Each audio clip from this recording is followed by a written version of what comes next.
ಪ್ರಿಯರಾದ ದೇವ ಮಕ್ಕಳೇ, welcome to ಮುಂಜಾನೆ ಮತ್ತು ಕಾರ್ಯಕ್ರಮ. ಪ್ರಿಯರಾದ ದೇವ ಮಕ್ಕಳೇ, ಈ ದಿನ ನಾವು ನೋಡುವುದಾದರೆ ಗರಿಗಳ ಹಬ್ಬ ಎಂಬುದಾಗಿ ಅನೇಕ ಸಭೆಗಳಲ್ಲಿ ಆಚರಿಸಲ್ಪಡುತ್ತಿದೆ.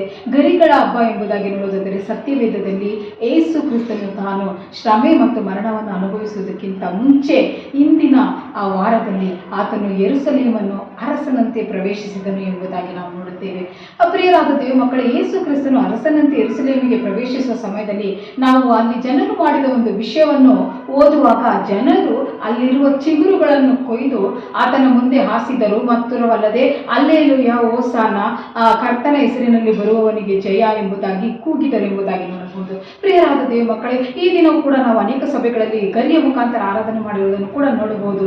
ಈ ಗರಿ ಎಂಬುದು ಏನನ್ನು ಸೂಚಿಸುತ್ತದೆ ಎಂಬುದಾಗಿ ನೋಡುವಾಗ, ನಾವು ಯಾವುದೇ ಮರ ಅಥವಾ ಗಿಡವನ್ನು ತೆಗೆದುಕೊಳ್ಳುವಾಗ ಆ ಗರಿ ಅಂದರೆ ಅಲ್ಲಿ ನಾವು ಪರ್ಟಿಕ್ಯುಲರ್ ಆಗಿ ವರ್ಡ್ ಅಲ್ಲಿ ನೋಡ್ತೀವಿ ಚಿಗುರು ಎಂಬುದಾಗಿ. ಚಿಗುರು ಎಂದರೆ ಒಂದು ನೂತನ ಸ್ವಭಾವ ಅಥವಾ ನೂತನ ಹೊಸ ವಿಷಯವನ್ನು ಮರದಿಂದ ಬೆಳೆಯುವುದನ್ನು ಸೂಚಿಸುತ್ತದೆ. ಪ್ರಿಯರಾದ ದೇವ ಮಕ್ಕಳೇ, ಯೇಸು ಕ್ರಿಸ್ತನು ಈ ದಿನವೂ ಕೂಡ ಅಂದು ಅರಸನಂತೆ ಯೆರೂಸಲೇಮನ್ನು ಪ್ರವೇಶಿಸಿದವನು ಈ ದಿನ ನಮ್ಮ ಮನ ಸಭೆಗಳನ್ನು ಊರನ್ನು ಪ್ರವೇಶಿಸಲು ಸಿದ್ಧನಾಗಿದ್ದಾನೆ.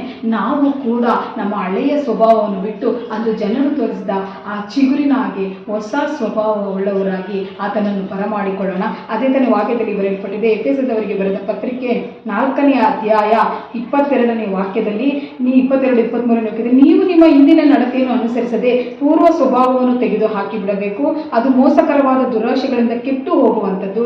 ನೀವು ನಿಮ್ಮ ಅಂತರ್ಯದಲ್ಲಿ ಹೊಸಬರಾಗಿ ನೂತನ ಸ್ವಭಾವವನ್ನು ಧರಿಸಿಕೊಳ್ಳಿರಿ ಎಂಬುದಾಗಿ. ಹೌದು ಪ್ರಿಯರಾದ ದೇವ ಮಕ್ಕಳೇ, ಈ ಗರಿಗಳ ಹಬ್ಬದ ದಿನದಂದು ಬರೀ ನಾವು ಗುರುತಾಗಿ ಗರಿಯನ್ನು ಹಿಡಿಯುವುದಲ್ಲ, ನಮ್ಮ ಅಂತರ್ಯದಲ್ಲಿ ನಮ್ಮ ಜೀವಿತದಲ್ಲಿ ಹೊಸಬರಾಗಿ ನಡೆದು ಯೇಸು ಕ್ರಿಸ್ತನನ್ನು ನಮ್ಮ ಜೀವಿತದಲ್ಲಿ ಸ್ವಾಗತಿಸೋಣ. ಆತನು ಬರುವಾಗ ಕ್ರಮವಿಲ್ಲದ ವಿಷಯಗಳು ಅಕ್ರಮವಾಗುತ್ತದೆ, ಬರಿದಾದ ಎಲ್ಲ ವಿಷಯಗಳು ಸಮೃದ್ಧಿಯಿಂದ ತುಂಬಲ್ಪಡುತ್ತದೆ. ದೇವರು ಈ ವಾಕ್ಯ ಭಾಗದ ಮೂಲಕ ನಮ್ಮನ್ನು ಆಶೀರ್ವದಿಸಲಿ. God bless you. Have a nice day.